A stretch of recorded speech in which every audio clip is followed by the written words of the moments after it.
Hello and welcome to Axion Academy. Hope you all are doing fine. আগের দিন আমরা self inductance করছিলাম এবং সেলফ ইন্ডাকটেন্সের ব্যাপারে সমস্ত কিছু দেখেছি কিভাবে হয় কি না হয়।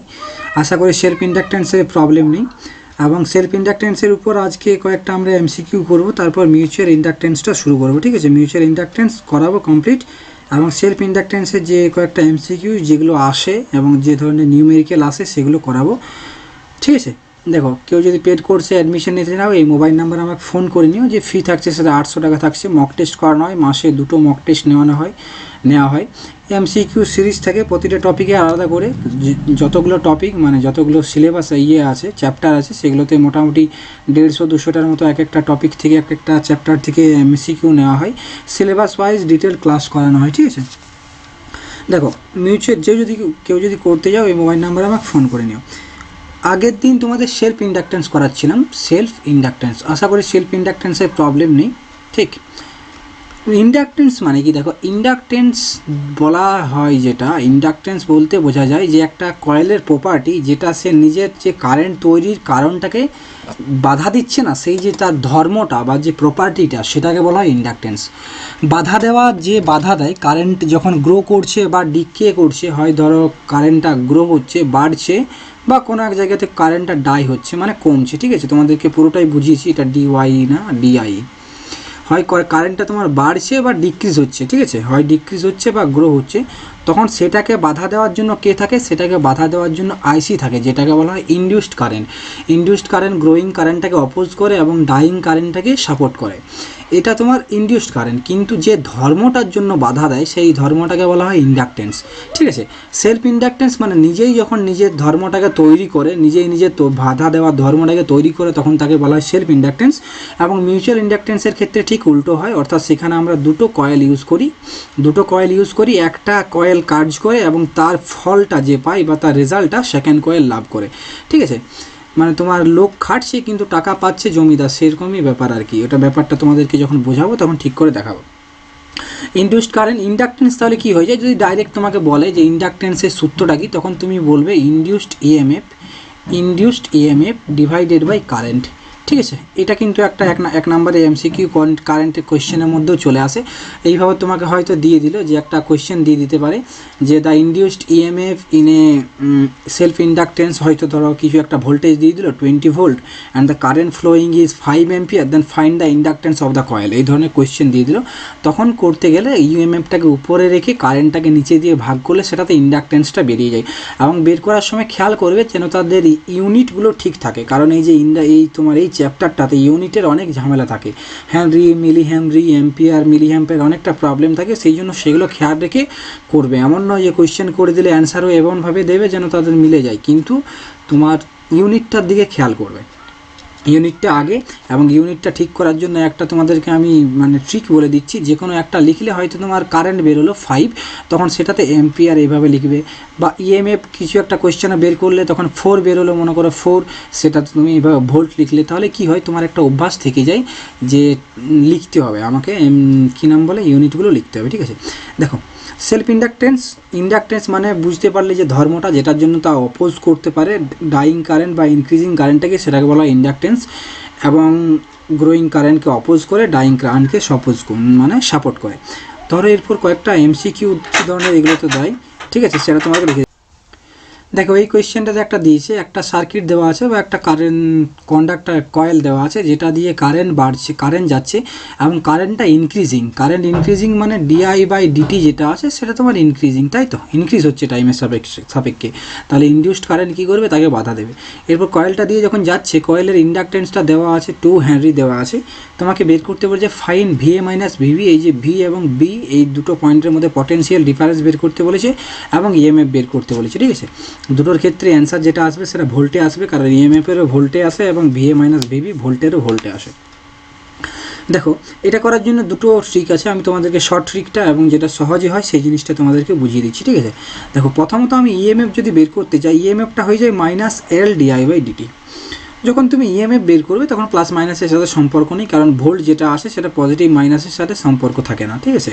নর্মাল যখন অ্যান্সার করবে মাইনাস এলেও তোমার দেখবে অ্যান্সার দেওয়া থাকবে পজিটিভে, প্লাস থাকলেও সেই প্লাসেই দেওয়া থাকবে। তাহলে minus L DI by D T, একটু মাইনাসের ঝামেলা তুমি যদি হাঁটাতে চাও তাহলে মোড করে দাও, মোড করে দিলেই ঝামেলা শেষ হয়ে যায়। এল ডিআই বাই ডিটি এটা মোড করে দিলে হয়ে গেল। এল তোমার দেওয়া আছে 2 হেনরি, ডিআই বাই ডিটি সেটা কী দেওয়া আছে, ইনক্রিজিং কারেন্টটা তোমার দেওয়া আছে, ইনক্রিজিং দেওয়া আছে, ঠিক আছে। ডিআই বাই ডিটি সেটা দেওয়া আছে ইনক্রিজিং। আচ্ছা এখানে কোয়েশ্চেনটাতে একটা আমি লিখতে ভুলে গেছি, যে এই যে ডিআই বাই ডিটি ইনক্রিজিং আছে, এই যে ডিআই বাই ডিটি এটা তোমার কি রেটে ইনক্রিজ হচ্ছে, 4 এম্পিয়ার পার সেকেন্ড রেটে, ঠিক আছে। তাহলে এখান থেকে তোমার কি চলে আসছে, 2 ইন্টু ডিআই বাই ডিটি রয়েছে 4, ঠিক আছে। প্লাস মাইনাসের সাথে সম্পর্ক নেই, যেহেতু ইনক্রিজিং আছে তাহলে প্লাস হবে। তাহলে 4 দুগুণে 8, 8 কি ভোল্ট, এটা কি ইএমএফ, ইএমএফ চলে আসছে, এই যে পুরো কয়েলটাতে আছে সেটাতে ইএমএফ চলে আসছে। এরপর তোমাকে ভিএ মাইনাস ভিভি বের করতে বলেছে। ভিএ মাইনাস ভিভি বের করার জন্য তোমাদেরকে ট্রিক হিসাবে বলে দিচ্ছি, নর্মালি অনেকটা বড় হয় বা একটু ক্যালকুলেট করতে হয়, এটার জন্য একটা ট্রিক হিসাবে বলে দিচ্ছি। এই যে সার্কিটটা রয়েছে সেই সার্কিটটাতে তুমি কেভিএল লাগিয়ে দাও। এই যে পুরো সার্কিটটা দেখতে পাচ্ছ, এই পুরো সার্কিটটাতে তুমি কেভিএল লাগিয়ে দাও। এই যে সার্কিটটা, এই সার্কিটটাতে কেভিএল লাগিয়ে দিলেই তোমার অ্যান্সার চলে আসবে। দেখো কীভাবে, আমি এই পয়েন্ট থেকে শুরু করছি, ভিএ থেকে শুরু করছি, তাহলে আমি ভিএ করলাম, দিয়ে মাইনাস, ভিএ মাইনাস করার পর এখানে এল রয়েছে, ঠিক আছে। এল আছে এখানে, এলের ক্ষেত্রে কী হবে দেখো, এল এখানটাতে তোমার ভোল্টেজের ড্রপ ঘটবে, ভোল্টেজের ড্রপ সেটা কত হবে, L into DI by DT, ঠিক আছে। কেন, যেহেতু ভোল্টেজ ড্রপটাও তোমার ইএমএফের ফর্মে আসবে, সেই জন্য আমি লিখলাম এল ডিআই বাই ডিটি। কোনো রকম প্রবলেম নেই, যদি কোনো রকম প্রবলেম থাকে আমাকে বলবে, আশা করি কোনো রকম প্রবলেম থাকবে না এইসব জিনিসের ক্ষেত্রে। আর তো কিছু কম্পোনেন্ট নেই, তাহলে এরপর রয়েছে মাইনাস ভিভি, তাহলে minus V V is equals to 0, ঠিক আছে। এরপর তোমাদের এইখানটাতে সামান্য একটা ক্যাচ আছে, ক্যাচটা কি দেখো আমি বলে দিচ্ছি। হ্যাঁ দেখো, এই যে ভিএ করলে ভিএটা নর্মাল রেখে দিলে L into DI by DT, এরপর দেখো ডিআই বাই ডিটি ইনক্রিজিং না ডিক্রিজিং, ইনক্রিজিং। যদি ইনক্রিজিং হয় তাহলে ডিআই বাই ডিটিটা আমার কোনো রকম চেঞ্জের দরকার নেই, কিন্তু এখানে যদি ডিক্রিজিং পড়তো তাহলে আমি মাইনাস ডিআই বাই ডিটি ধরতাম, ঠিক আছে। এই জিনিসটা খেয়াল রাখবে, অন্য কিছুই না। যদি আমার ইনক্রিজিং বলে তাহলে ডিআই বাই ডিটিটা আমি পজিটিভ নেব, এবং আমার ডিক্রিজিং যদি বলে তাহলে মাইনাস ডিআই বাই ডিটি নেব। তাহলে L into DI by DT যেহেতু পজিটিভ, তার মানে তোমার এখান থেকে চলে আসছে ডিআই বাই ডিটি দেখিয়ে দিই না, আচ্ছা একেবারে ক্যালকুলেট করা যায়। আচ্ছা ডিআই বাই ডিটি আমি একেবারে দেখিয়ে কী লাভ, মানটা বসিয়ে দিই। ডিআই বাই ডিটি রয়েছে 4 ampere, minus V V is equals to 0। আচ্ছা এখান থেকে খেয়াল করো, ভিএ মাইনাস ভিভি সমান কী হয়ে যাবে তোমার, মাইনাস এল সমান কত, এল সমান 2, অর্থাৎ 4 দুগুণে 8, এইদিকে চলে গেলে তোমার প্লাস 8 হয়ে যাবে, অর্থাৎ ভিএ মাইনাস ভিভি অর্থাৎ পটেনশিয়াল যে ড্রপটা আছে বা পটেনশিয়াল ডিফারেন্সটা যেটা আছে দুটো পয়েন্টের মধ্যে, এগুলো রয়ে গেল 8 এম্পিয়ার, সরি 8 ভোল্ট। খুব সুন্দর কোয়েশ্চেন, এমন কোয়েশ্চেন আসে এবং এই কোয়েশ্চেনগুলো তোমাদেরকে দেয়, একটা নর্মাল সার্কিট হিসাবে দিয়ে দেয়, ঠিক আছে। এটা কিন্তু মনে রাখবে সমস্ত কিছুটা। আরেকটা সেম ধাঁচের কোয়েশ্চেন নিয়েছি, দেখো এখানে একটা সার্কিট দেওয়া আছে যেটাতে একটা ইন্ডাক্টর রয়েছে, ইন্ডাক্টরের চিহ্ন হয় এই ধরনের, তোমরা সকলেই জানো এই ধরনের পেঁচানো পেঁচানো চিহ্ন হয় ইন্ডাক্টরের, এবং এইটা হয় রেজিস্টারের, সরি এইভাবে হয় রেজিস্টারের, এইভাবে হয় তোমাদের রেজিস্টারের ক্ষেত্রে, তাই তো। এবং ক্যাপাসিটারের ক্ষেত্রে কি হয়, দুটো সেম হয়ে যায়। এগুলো চিহ্নগুলো তোমরা সকলেই জানো, এগুলো নিয়ে কনফিউশনের কিছু দরকার নেই এবং বলারও আশা করি দরকার নেই, ঠিক। দেখো প্রথমে বলেছে যে কারেন্টটা আছে সেটা decreasing at the rate of 2 ampere per second, অর্থাৎ টাইমের সাথে সাথে কারেন্টটা ডিক্রিজ হচ্ছে। ডিক্রিজ যদি হয় তাহলে ইনডিউসড কারেন্ট কী করবে, সেই কারেন্টটাকে সাপোর্ট করবে, সেই কারেন্টটাকে সে কী করবে, কারেন্টটাকে সে সাপোর্ট করবে। এতদূর অবধি কোনো রকম প্রবলেম নেই, বেশ কোনো অসুবিধা নেই। এরপর এখান থেকে তোমাকে ভিএ মাইনাস ভিভি বের করতে বলেছে, ভিএ মাইনাস ভিএ এবং ইএমএফ। আচ্ছা প্রথমে ইএমএফটা আমি বের করি, ইএমএফ সমান কী হয়ে যায়, minus L DI by DT.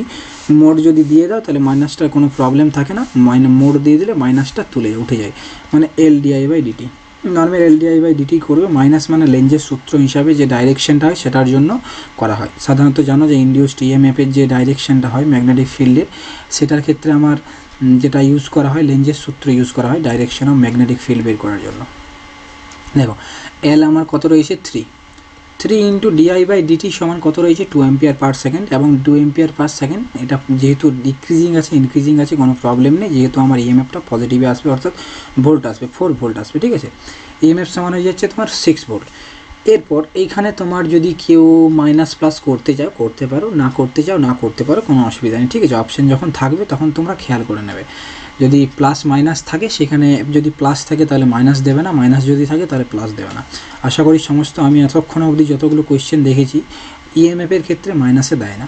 LDI/dt সেটা চলে আসছে তোমার 6 ভোল্ট। এরপর তোমার VA মাইনাস VB বের করতে হবে। আচ্ছা VA পয়েন্ট থেকে চলো, VA মাইনাস এখানে গিয়ে পটেনশিয়াল ড্রপ কত হবে, LDI/dt দিয়ে VB ইজ ইকুয়ালস টু 0, ঠিক আছে। VA-তে কত দেওয়া আছে, VA আমি জানি না, আমার VA মাইনাস VB সমান কী হয়ে যাবে প্লাস, আচ্ছা LDI/dt। আচ্ছা DI/dt যেটা আছে সেটা মাইনাস হয়ে যাবে, কেন? কারণ কারেন্টটা তোমার ডিক্রিজিং কারেন্ট। কারেন্টটা কী কারেন্ট? ডিক্রিজিং কারেন্ট আছে, তাই না? ডিক্রিজিং কারেন্ট, তার মানে L সমান কত রয়েছে 3, L সমান 3 ইন্টু মাইনাস ইন্টু DI/dt অর্থাৎ 2 অর্থাৎ -6 মানে এখান থেকে তুমি কি বুঝতে পারছো, VA minus VB, VA minus VB সেটা কী রয়েছে -6 ভোল্ট। অর্থাৎ -6 ভোল্ট কী জন্য এলো, কারণ আমি এখান থেকে বুঝতে পারছি যে VB আছে, অর্থাৎ B যেটা আছে সেটা VB যেটা সেটা নিশ্চয়ই হায়ার পটেনশিয়াল এবং VA যেটা আছে সেটা নিশ্চয়ই লোয়ার পটেনশিয়াল। সেই কারণে আমি লোয়ার থেকে হায়ার যখন মাইনাস করলাম তখন আমার -6 অ্যান্সার এলো, কিন্তু যেমন আমার যদি হায়ার হয়ে যেত VA-টা তাহলে আমার প্লাসে অ্যান্সার আসতো, ঠিক আছে। এটা হচ্ছে গিয়ে নর্মাল হিসেবে বোঝার ক্ষেত্রে বোঝার জন্য সমস্ত কিছু এটা হয়ে যাচ্ছে ব্যাপার। নেক্সট জিনিস যেটা আছে এরপর আমরা করব মিউচুয়াল ইন্ডাকটেন্স। মিউচুয়াল ইন্ডাকটেন্সটা সেলফ ইন্ডাকটেন্সটা দুটো জিনিসেই এক, সামান্য একটু কোয়েশ্চেনের মানে বোঝার পার্থক্য। ধরো আমি একটা কয়েল নিলাম, ঠিক আছে, এই একটা কয়েল নিলাম, কয়েলটাকে আমি কি করি, একটা এসি সোর্সের সাথে অ্যাড করা হয়, তাই না? এসি সোর্সের সাথে যেটাকে আমার কারেন্টটা যেটা আছে ভেরি করে, কারেন্ট ভেরি না করলে সেটা ডিসি কারেন্টের ক্ষেত্রে আমার তৈরি হবে না, ডিসি কারেন্টের ক্ষেত্রে, তাই না? তাহলে আমার এখান থেকে এরপর ধরো এই যে কয়েলটা আছে এই কয়েলটার সাথে আরেকটা কয়েল এখানে তৈরি করে দিলে, অ্যাড করে দিলে, মন গেল তোমার কি করবে, যখন মন গেল তখন এটা মিউচুয়াল ইন্ডাকটেন্স বলাচ্ছি। এখানে তোমার মিউচুয়াল ইন্ডাকটেন্স, তোমার মন গেল যে একটা কয়েলের সামনে তুমি আরেকটা কয়েল দিয়ে দিলে, ঠিক।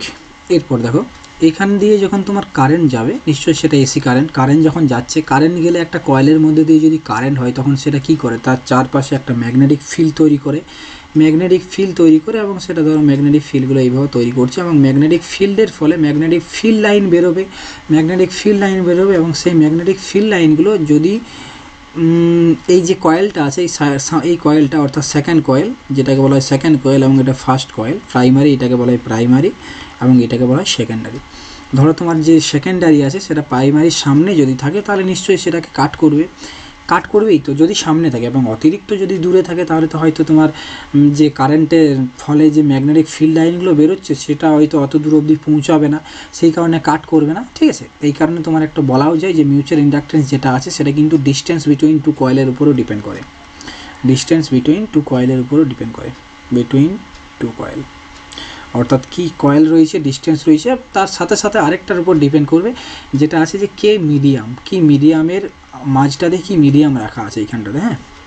আচ্ছা এখান দিয়ে যখন কারেন্ট যাওয়ার ফলে এটা এই যে ম্যাগনেটিক ফিল্ড লাইনগুলো তৈরি হচ্ছে সেটা ফার্স্ট কয়েলে তৈরি হচ্ছে, ফার্স্ট কয়েলে যখন ম্যাগনেটিক ফিল্ড লাইন তৈরি হলো সেটা গিয়ে সেকেন্ড কয়েলকেও কাট করছে এবং সেকেন্ড কয়েলে কাট করার ফলে সেকেন্ড কয়েল যেটা আছে সেটা তো তোমার কি আছে, সেকেন্ড কয়েলটা তো যে ফ্লাক্সটা আছে সেটা চেঞ্জ ঘটছে। কেন চেঞ্জ ঘটছে, কারণ আমি এখানে ভোল্টেজটা দিয়েছি এসি ভোল্ট এবং যে কারেন্টটা যাচ্ছে সেটাও আমার এসি কারেন্ট যাচ্ছে, তার ফলে ম্যাগনেটিক ফ্লাক্সকে চেঞ্জ হচ্ছে এবং যে ফ্লাক্সকে চেঞ্জ হচ্ছে সেটা সেকেন্ড কয়েলেও ফ্লাক্সকে চেঞ্জ হচ্ছে এবং তার ফলে এই যে সেকেন্ড কয়েলে আছে ফ্লাক্সকে চেঞ্জের ফলে সেটাতে কি হবে, একটা ইএমএফ ইনডিউসড হবে, বোঝা গেল? তার মানে কাজ করলো ফার্স্ট কয়েল এবং ইএমএফ প্রডিউস হলো সেকেন্ড কয়েলে। এমন নয় যে ফার্স্ট কয়েলে ইএমএফ তৈরি হয় না বা সেকেন্ড কয়েলে যে মানে তোমার ইএমএফটা তৈরি হচ্ছে তারপরেও আবার কোনো ইএমএফ তৈরি হয় না, সেরকম কিছু কথা না। কিন্তু যে ফার্স্ট কয়েলে কারেন্টটা দিলে এবং ফল পেলো সেকেন্ড কয়েলের সাথে কোনো রকম আমি কারেন্ট সোর্স বা সেরকম কিছু অ্যাড করিনি, তাহলে এই যে ফার্স্ট কয়েলের সাথে আমি এখান থেকে অ্যাপ্লাই করছি অর্থাৎ যে ইনপুট ভোল্টেজটা আছে সেটা আমি ফার্স্ট কয়েলে দিচ্ছি এবং সেকেন্ড কয়েলে ইএমএফ তৈরি হচ্ছে, ঠিক আছে। কীভাবে তৈরি হচ্ছে, ফার্স্ট কয়েলে কারেন্ট দিচ্ছি, সেই কারেন্টটা এসি কারেন্ট বা ভ্যারাইং কারেন্ট হওয়ার ফলে সেটা ম্যাগনেটিক ফিল্ড লাইনগুলো সেকেন্ড কয়েলকে কাট করছে, সেকেন্ড কয়েলে কাটের ফলে ফ্লাক্সকে চেঞ্জের ফলে সেটাতে ইএমএফ প্রডিউসড হচ্ছে, ঠিক আছে। তার মানে I1 ফার্স্ট কয়েলে কারেন্টের জন্য তোমার যে ইএমএফটা তৈরি হলো সেই ইএমএফটা তৈরি হলো সেকেন্ড কয়েলের জন্য তৈরি হলো। কয়েলে কারেন্ট দিলে তুমি ফার্স্ট কয়েলে এবং সেকেন্ড কয়েলে তোমার ইএমএফটা প্রডিউস হলো, ঠিক আছে। আচ্ছা, এতদূর অবধি বুঝতে কোনো রকম প্রবলেম নেই এবং আশা করি বোঝার কোনো রকম অসুবিধা নেই। তাহলে এখান থেকে দেখো কারেন্টটা যত বেশি ইনক্রিজ হতে থাকবে, এখানে কারেন্ট তোমাদেরকে আগের দিনেও বলেছি আমি, কারেন্টটা এখানে যে ইনপুট কারেন্টটা আছে, তুমি ইনপুট কারেন্টটা মানে তোমার প্রাইমারির কারেন্টটা যেটাকে আমি I1 দিয়ে ডিনোট করবো, সেই I1 কারেন্টটা যত বেশি তুমি ইনক্রিজ করতে থাকবে তার যে ফ্লাক্স আছে সেকেন্ড কয়েলে যে ফ্লাক্সটা আছে সেটাও চেঞ্জ হতে থাকবে বা সেটাও ইনক্রিজ হতে থাকবে। তার মানে আমি বলতেই পারি যে I1 যে কারেন্টটা আছে ডাইরেক্টলি প্রপোর্শনাল টু তোমার যে ফ্লাক্স সেকেন্ডারিতে যে ফ্লাক্স তৈরি হবে সেটার সাথে ডাইরেক্টলি প্রপোর্শনাল হয়ে যাবে, কোনো রকম প্রবলেম নেই এবং এটা নিয়ে মাথা ব্যথা করারও কোনো রকম দরকার নেই। তাহলে এইখান থেকে যখন তুমি এটা তুলবে কি নাম বলে প্রপোর্শনালটা তুলবে, তখন এটাতে কি চলে আসে একটা I1 চলে আসে। এই যে এম আছে, এমটা কি, এটাকে বলা হয় তোমার mutual inductance, M for mutual inductance. Mutual inductance জিনিসটা কি দেখো, এখান দিয়ে কারেন্ট গেল, কারেন্ট যাওয়ার ফলে এখানে ইএমএফ তৈরি হচ্ছে এবং ম্যাগনেটিক ফিল্ড লাইনগুলো সেকেন্ডারি তৈরি হচ্ছে এবং সেগুলো গিয়ে সেকেন্ডারিতে কাট করছে। আর সেকেন্ডারিতে যদি কাট করে তখন সেকেন্ডারিতে একটা ইএমএফ প্রডিউস হয় এবং সেকেন্ডারিতে যখন ইএমএফ প্রডিউস হয় তখন এর পেটে সহ্য হবে না। কেন সহ্য হবে না? কারণ যেই ইএমএফ তৈরি হয় তখন তার সাথে সাথে একটা আইসিও তৈরি হয় যেটাকে বলা হয় ইনডিউসড কারেন্ট, এবং ইনডিউসড কারেন্ট কী করে, নিজের তৈরির কারণটাকে বাধা দেয়। তার মানে সেকেন্ডারিতে যে তোমার ইএমএফ তৈরি হলো, সেকেন্ডারিতে যে ইএমএফটা তৈরি হচ্ছে সেই ইএমএফের জন্য একটা আইসি কারেন্ট তৈরি হয় যেটাকে বলা হয় ইনডিউসড কারেন্ট। সেই ইনডিউসড কারেন্ট কী করবে, প্রাইমারি কারেন্টকে অপোজ করবে। প্রাইমারি কারেন্টকে অপোজ করে ডাইরেক্টলি বলা চলে না, তার যে ফ্লাক্সের চেঞ্জ আছে, মানে তোমার যে এটাকে প্রাইমারিতে বলাটা ডাইরেক্টলি মানে সহজলভ্য বোঝায় না বা ভালো হয় না। জিনিসটা আছে যে আইসি কারেন্টটা আছে তাকে কি করবে, নিজের তৈরির কারণটাকে বাধা দেবে এবং নিজের তৈরির কারেন্টটা কি, চেঞ্জ ইন ফ্লাস্ক বা যে ইএমএফটা প্রডিউস হচ্ছে সেটাকেও বাধা দেবে। সেই জন্য এখানে একটা ডাইরেক্ট এইভাবে একটা কারেন্ট প্রডিউস হবে, সেটা হচ্ছে আইসি কারেন্ট। এবং এই আইসি কারেন্টের আমার ডাইরেকশনটা কীভাবে জানবো আমি, লেঞ্জের সূত্র হিসাবে, ঠিক আছে। তাহলে এই যে চেঞ্জ ইন ফ্লাক্সটাকে বাধা দিচ্ছে কে, আইসি কারেন্ট বাধা দিচ্ছে, ঠিক আছে। এরপর দেখো, তুমি যত বেশি কারেন্ট মানে ইনক্রিজ করবে তত কিন্তু তার ফ্লাক্সটাও ইনক্রিজ হচ্ছে, বাধা দিচ্ছে, আইসি বাধা দিচ্ছে এমন নয়, কিন্তু তোমার যত বেশি তুমি কারেন্টটা ইনক্রিজ করছো তোমার ফ্লাক্সটাও তত বেশি তৈরি হবে, কিন্তু তার সাথে সাথে সেকেন্ডারিতে তোমার আইসি যেটা আছে সেটা বাধা দিয়ে যাচ্ছে। বাধা দেওয়া সত্ত্বেও আইসি যখন তুমি প্রাইমারিতে কারেন্ট বাড়াবে তখন সেকেন্ডারিতে ফ্লাক্সের চেঞ্জ হবে এবং ইএমএফটাও প্রডিউস হবে, ঠিক আছে। তাহলে এই দুটোকে তুমি মিলিয়ে ফ্লাক্স সমান যে ফ্লাক্স আছে সেটা তোমার হয়ে যাচ্ছে MI1। এই এমটাকে কেন মিউচুয়াল ইন্ডাকটেন্স বলা হয়, কারণ এটা তোমার মিউচুয়ালি এরা তৈরি করছে এমন নয়। সেকেন্ডারি কি নিজে তৈরি করছে? সেকেন্ডারি কিন্তু নিজে তৈরি করছে না, প্রাইমারির ঘাড়ে ভেঙে খাচ্ছে, তাই না? ওর ঘর জামাইয়ের মতো বসে আছে এবং বসে খাচ্ছে, সেই হচ্ছে গিয়ে ব্যাপার। তাহলে এই যে মিউচুয়াল ইন্ডাকটেন্স এই কারণেই বলা হয়, কারণ প্রাইমারির লাভটা পুরোপুরি ও নিয়ে নেয়, ঠিক। তাহলে এখান থেকে তুমি বুঝতেই পারছো এই যে এম, এটা হয়ে যাচ্ছে ফাই সমান MI1 এবং এম সমান মিউচুয়াল ইন্ডাকটেন্স সমান হয়ে যাচ্ছে তোমার φ/I। কারেন্ট এইভাবে চলে যাচ্ছে তুমি বলতে পারো। বা এখান থেকে তোমার একটা ডাইরেক্টলি সূত্র আসে যে ইএমএফ যেটা প্রডিউস হয় মিউচুয়াল ইন্ডাকটেন্সের ক্ষেত্রে, ইএমএফটা সেটা হয় MdI/dt। যেমন তোমার সেলফ ইন্ডাকটেন্সের ক্ষেত্রে LdI/dt হয়েছিল, সেরকমই এখানে মিউচুয়াল ইন্ডাকটেন্সের ক্ষেত্রে MdI/dt, এবং সেগুলোতে একটা মাইনাস চিহ্ন আসে, মাইনাস চিহ্নটা লেঞ্জেস লয়ের ক্ষেত্রে। তাহলে এই যে সূত্রটা আছে এই সূত্রটা very very important, and for self inductance this সূত্র is also very very important. তাই এই দুটো সূত্রকে খুব সুন্দরভাবে মনে নেবে এবং মনে রেখে নেবে, ঠিক আছে। আচ্ছা, এরপর ব্যাপার আসছে যে মিউচুয়াল ইন্ডাকটেন্সটা কোন কোন জিনিসের উপর ডিপেন্ড করবে, তুমি বুঝতেই পারলে এখান থেকে দেখেই বুঝতে পারছো কি, এক তো তোমার কয়েলের উপর ডিপেন্ড করছে, কি ম্যাটেরিয়াল দিয়ে তৈরি করছে সেটার উপর ডিপেন্ড করবে। কেন? কারণ ম্যাটেরিয়ালটা যেটা আছে, আমার এখানে ম্যাগনেটিক ফিল্ড লাইনগুলো পাস হচ্ছে, এরপর যে ম্যাটেরিয়ালগুলো আমি ইউজ করব, ধরো এমন ম্যাটেরিয়াল ইউজ করলাম যেগুলো খুব সুন্দরভাবে ম্যাগনেটিক ফিল্ড লাইনকে পাস হতে দেয়, যাকে বলা হয় তার পারমিয়েবিলিটি। কী বলা হয়? তার পারমিয়েবিলিটি, যেটাকে আমরা ডিনোট করি মিউ দিয়ে, তাই না, যেটাকে ডিনোট করা হয় মিউ দিয়ে। অর্থাৎ কোনো একটা কয়েল যার পারমিয়েবিলিটি বা কোনো একটা ম্যাটেরিয়াল যার পারমিয়েবিলিটি প্রচণ্ড হাই, সেটাতে তুমি যতটুকু কারেন্ট দেবে সেই কারেন্ট দেওয়ার জন্য প্রচণ্ড হাই পরিমাণে সেটাতে ফ্লাক্স তৈরি হবে বা ইএমএফ তৈরি হবে, ঠিক আছে। তাহলে সেই ধরনের কয়েলকে বলা হয় তার পারমিয়েবিলিটি প্রচণ্ড হাই। প্রচণ্ড হাই কেন বলা হয়? কারণ একটু পরিমাণ কারেন্ট দিলেই সেটাতে খুব বেশি পরিমাণে কারেন্ট পুরোপুরি ইএমএফটাকে পাস হতে, ফ্লাক্সটাকে পাস হতে দেয় এবং ইএমএফটা তৈরি হয়। তাহলে পারমিয়েবিলিটি বা যে কয়েলটা আছে সেটার উপর ডিপেন্ড করলো, 1 নাম্বার কয়েলের উপর ডিপেন্ড করলো, ঠিক আছে। 1 নাম্বার যে তুমি কয়েলগুলো ইউজ করলে বা ম্যাটেরিয়াল ইউজ করলে সেটা। সেকেন্ড, এই মাত্র দেখলে যে তোমার ফ্লাস্কের উপর ডিপেন্ড করছে যে আছে সেটা, এক সেকেন্ড ধরো, এইখানটাতে আমি কী কী লিখলাম দেখো, ডিস্টেন্স বিটুইন টু কয়েল। এখানে ফ্লাস্কের উপরে ডিপেন্ড করবে না, কারণ যেহেতু যে কয়েলটা আছে কয়েলটা তৈরি করে দিলে, কয়েলটা তৈরি করার পর সেটাতে আর চেঞ্জ করা যায় না।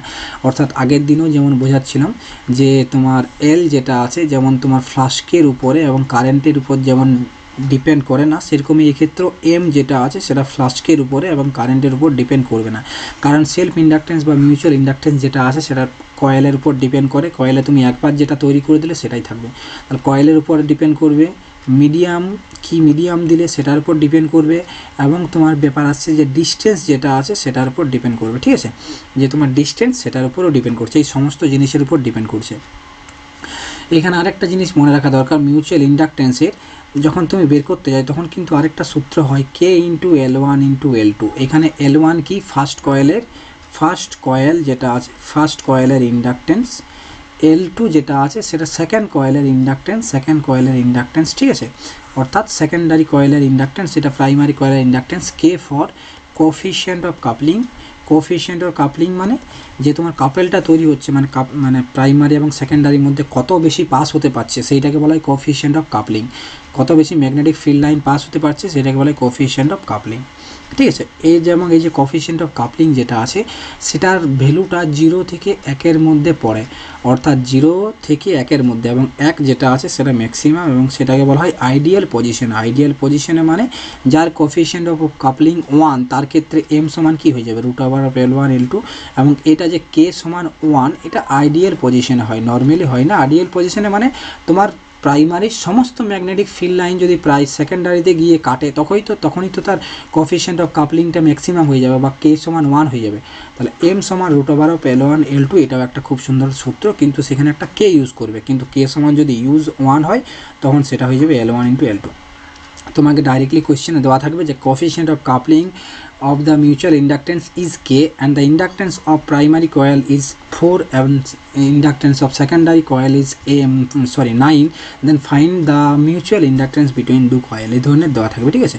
ধরো তোমাকে দিয়ে দিল L1 সমান 4 হেনরি, L2 সমান দিয়ে দিল তোমার 9 হেনরি, কোফিশিয়েন্ট অফ কাপলিং দিয়ে দিল 1, মিউচুয়াল ইন্ডাকটেন্স বের করতে হবে। মিউচুয়াল ইন্ডাকটেন্স সমান কী হয়ে যাবে, K into √L1 into L2।